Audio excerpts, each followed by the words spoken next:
જય માતાજી, મુન્નાભાઈ દરબાર, ગામ અરમડિયા, તાલુકો ગીરગઢડા, જિલ્લો ગીર સોમનાથ।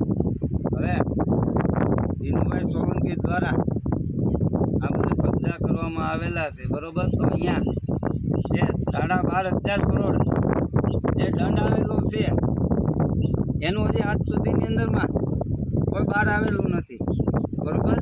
અને નંબર બીજો કે અત્યારે એને બીજાની માલિકીમાં ગેરકાયદેસર ઘૂસી અને એ લોકોને રસ્તો બનાવીને જે દંડ કરેલો છે અને સીલ કરેલી છે એમાંથી એને પાણી લઈ જવું છે, ગેરકાયદેસર લાઇટનું કનેક્શન લઈ અને ગેરકાયદેસર રીતે પાણી લઈ જવું છે, બરોબર।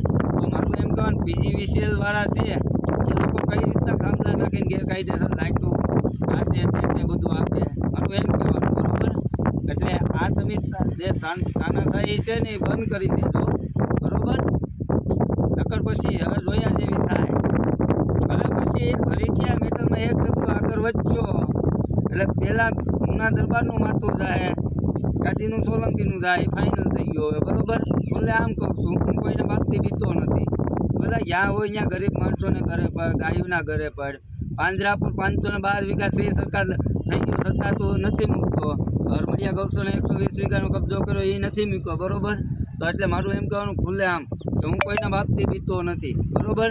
તો જ્યાં અમારા એરિયામાં ગરીબ માણસોને હેરાન કરવાની કોશિશ કરે ત્યાં મુન્નો દરબાર પહેલો ઊભો હોય છે, એટલું ધ્યાન રાખીએ। તારે હજી જેટલા કેસ કરાવવા એટલા કરાવીએ, તે મારી ઉપર કેસ કરાવ્યા, અપહરણો કરાવ્યા, હથપાડો કરાવે, પૂરેપૂરી કોશિશ બધી કરી લીધી, બરોબર। તો હું કોઈના બાપથી બીવાનો નથી, બરોબર। એટલે એટલું યાદ રાખજે કે હવે પછી આ મેટલમાં એક પણ ડગલું ક્યાંય આગળ ન વધતો, બરોબર। જય માતાજી।